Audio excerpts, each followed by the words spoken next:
আমাদের এখানের এই সুন্দর কালারগুলো আস্তে আস্তে চলে যাচ্ছে।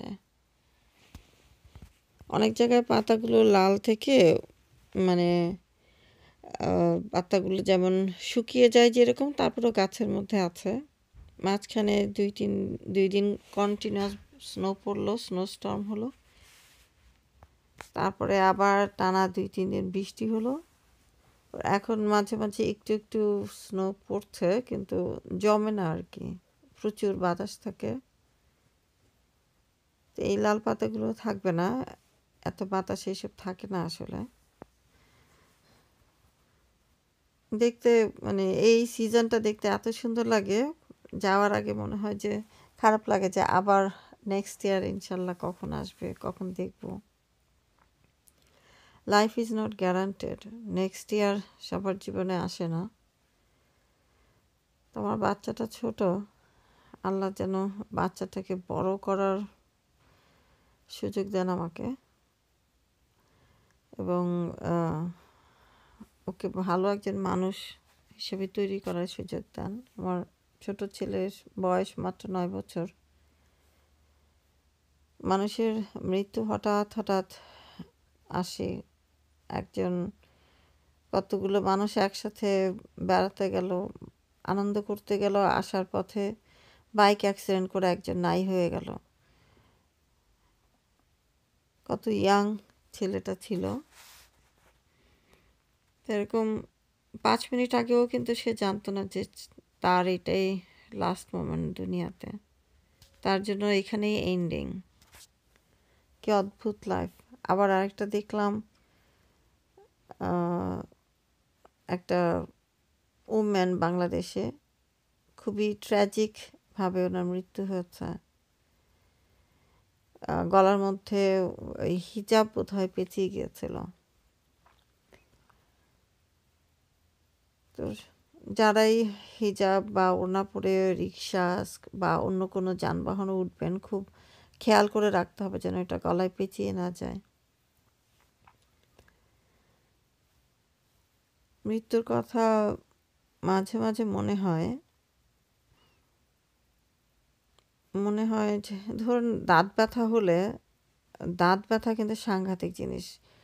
দাঁত ব্যথা সহ্য করা যায় না, এত অসহ্য ব্যথা হয়।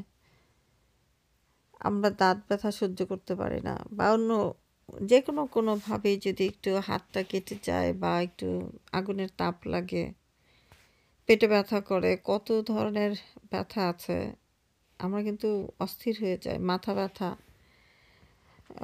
একটা দুইটা টাইলেনল খাই যে কখন মাথা ব্যথা ভালো হবে। পেট ব্যথা হলে সেটার জন্য ওষুধ, মানে কিন্তু মৃত্যুর সময় কী ধরনের এক্সপিরিয়েন্স হবে, এটা কিন্তু কোনো মৃত ব্যক্তি এসে মানে বলেনি যে আমার এই ধরনের এক্সপিরিয়েন্স হয়েছে। তো প্রফেট মুহাম্মদ সাল্লাল্লাহু আলাইহি ওয়াসাল্লাম একবার বলেছিলেন যে কীরকম সিচুয়েশনটা হতে পারে আর কি। তো উনি তো আল্লাহর নবী ছিলেন, ওনার কাছে সব কিছুর নলেজ আসতো। যারা ভালো মানুষ, যারা আল্লাহতে বিশ্বাস করে, ভালোভাবে আল্লাহর পথে চলাফেরা করেছে, তাদের মৃত্যুটা একরকম হবে, আর যারা মানে কাফের তাদের মৃত্যুটা আরেক রকম হবে আর কি। এখন যারা ভালো মানুষ, মুসলিম মুমিন, তাদের মৃত্যু হবে ফেরেশতারা খুব সুন্দরভাবে তাদের সোলটা বডি থেকে নিয়ে যাবে। আর যারা আল্লাহকে বিশ্বাস করেনি, খারাপ কাজ করেছে, তাদের সোলটা দেহ থেকে বের হতে তারা কষ্ট পাবে বেশি, এবং সোলটা বের হতে চাইবে না। তা আল্লাহ ভালো জানে আসলে যে আমরা কে কীভাবে মারা যাব, কখন মারা যাব, এগুলো ফিক্সড করা আছে কোন জায়গায় আমরা মারা যাব। একজন ভদ্রলোক দেখলাম যে উনি থাকেন হচ্ছে নিউ ইয়র্ক সিটিতে, ছুটিতে দেশে গিয়েছিলেন, বিয়ে করেছেন, 3 মাস হয়েছে। দেশে যাওয়ার পর ওনার ডেঙ্গু হয়েছে, ডেঙ্গু হয়ে উনি মারা গিয়েছেন। চিন্তা করুন যে উনি জীবন মানে ম্যারিড লাইফ মাত্র স্টার্ট করলেন, থাকলেন নিউ ইয়র্ক সিটি, দেশে গিয়ে মারা গেলেন। তো এরকম মৃত্যু মানুষকে এক জায়গায় থেকে আরেক জায়গায় টেনে নিয়ে যায় আসলে। আর আমরা কত ফ্যান্সি কাপড় চোপড় পরি, অনেকে ব্র্যান্ডের কাপড় চোপড় পরেন, বা যখন কিনি তখন কাপড় কেনার সময় আচ্ছা এটা আমাকে দেখতে ভালো লাগবে কি না, বা এটা প্রিন্টটা সুন্দর, কত চিন্তা ভাবনা করে আমরা একটা ড্রেস কিনি, বা যেই পোশাকটাই পরি না কেন চিন্তা ভাবনা করে যে আমাকে ভালো লাগছে কি না। অথচ মৃত্যুর পরে এইগুলোর কোনো কাজেই আসবে না। এগুলো হচ্ছে টোটালি মানে কোনো ভ্যালু নাই। সবার জন্যই কাপড় সেই একই কালার সাদা কাপড়। আমি এখানে আমার বড় মামাকে যখন কবর দেন তখন দেখেছি সামনে থেকে, আবার আমার সেজো মামাকে যখন কবর দেয় সেটাও সামনে থেকে দেখেছি। তো দুই সময় দেখলাম যে খুব অল্প একটু জায়গার মধ্যে খুব চেপে চুপে মানুষটাকে রেখে দিয়ে তারপর উপর থেকে বন্ধ করে দিচ্ছে। মানে 1 ইঞ্চি জায়গাও বেশি দিচ্ছে না যে একটু আরাম করে থাকলো বা কিছু। অথচ আমরা যখন বাসায় থাকি অনেকখানি জায়গা নিয়ে কিন্তু আমরা থাকি, কিন্তু একটা ছোট ঘরে থাকলে অনেক একটু সাফোকেশন লাগে যে এত ছোট বাসা এত ছোট ঘরে থাকতে দম বন্ধ হয়ে আসে। যে যার সামর্থ্য যত বেশি সে আমরা কিন্তু আস্তে আস্তে বাসার সাইজ বড় করি, বড় বাড়িতে যাই।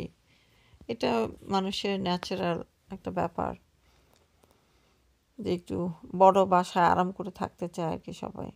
খাটের মধ্যে ছুঁই আরাম করে খাটে শোয়ার পরে আবার খাটের মধ্যে দেখা যায় যে আচ্ছা কেউ হয়তো বা একটু ফোম টোম দিয়ে আরামের বিছানা মেক করি, অথচ সেখানে কোনো রকমে গাদাগাদি করে শরীরটাকে ঢুকিয়ে দিয়ে সে বৃষ্টি হোক ঠান্ডা হোক বরফ হোক যাই হোক উপর থেকে মাটি দিয়ে ওটা বন্ধ করে দিচ্ছে। কি অদ্ভুত একটা ব্যবস্থা।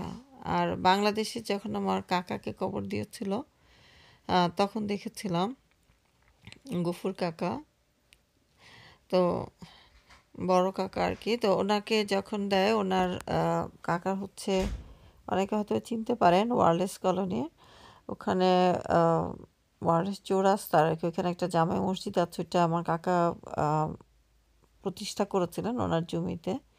তো ওইটার পাশে উনি ওনাকে কবর দিতে বলেছিলেন।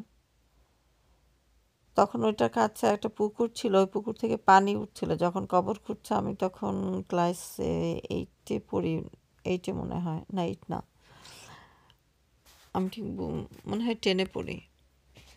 তো তখন ওইখানে কবর দিচ্ছিলেন যে ওইখানে চেষ্টা করছিলেন, 9-10-এ পড়ি আর কি। তো কিছুতেই পানি ওঠা বন্ধ হচ্ছিল না যেহেতু পুকুরের পাড়ে আর কি। তা আলটিমেটলি ওইখানেই কবর দিতে হয়েছে।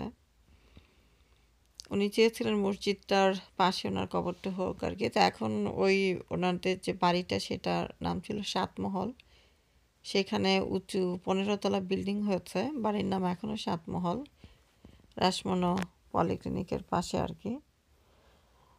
তো আমার যাওয়া হয়নি ওইখানে, অনেকদিন যাই না, তো কেমন হয়েছে বলতে পারছি না। ছোটবেলায় সবসময় যাওয়া আসা ছিল, তো এখন ওইটাও সামনে থেকে দেখেছিলাম আর কি।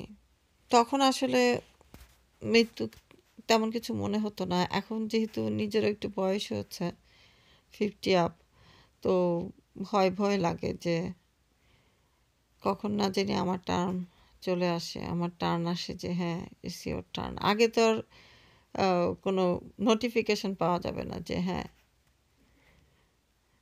আমরা যেমন অনেক কিছুরই আমরা আগে থেকে জানি, জানলে প্রস্তুতি নেই, তো এটার আগে থেকে জানার প্রস্তুতির সুযোগ নেই। হঠাৎ করে কেউ নাই হয়ে যায়, ইয়াং মানুষ, জিনিসটা খুবই ভয়ঙ্কর লাগছে আর কি। ইদানিং আমার কাছে ভয় লাগে। আমার ক্লস্ট্রোফোবিয়া আছে।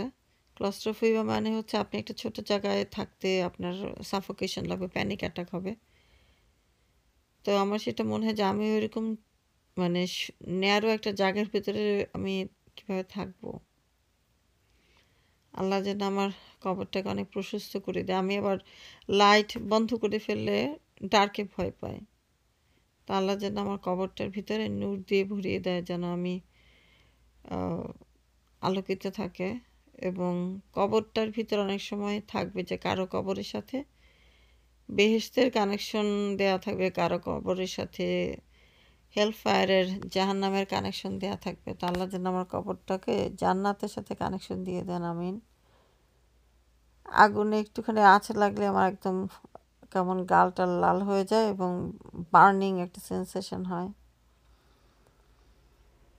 তারপরে হচ্ছে আবার সেখানে কোয়েশ্চেনও করবে, সেই কোয়েশ্চেনের অ্যান্সার দিতে পারবো কিনা সেটাও একটা ব্যাপার।